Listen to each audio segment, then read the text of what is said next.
అందరికీ నమస్కారం.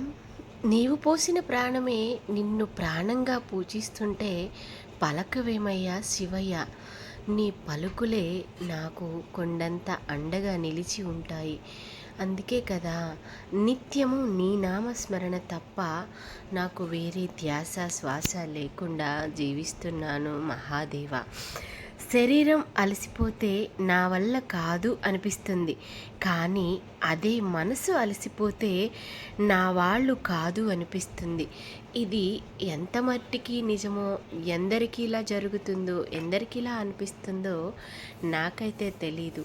నేనైతే మాత్రం మనసు శరీరం ఏది అలసిపోయినా కానీ నీవున్నావు నాకు అనే ఒక ధైర్యంతో ముందుకెళ్ళిపోతూ ఉన్నాను.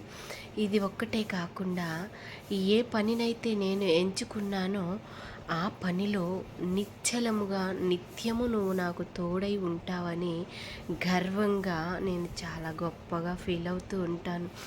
తండ్రి పరమేశ్వర, ఇంతకంటే నాకు ఇంకా ఏం కావాలి ఈ జన్మకి?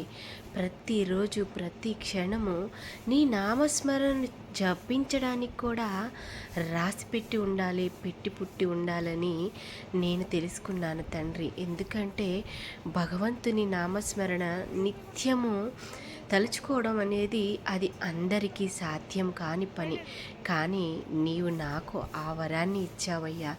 ఇంతకంటే నాకు ఏమి ఆస్తులు కావాలి, ఏమి ఐశ్వర్యాలు కావాలి?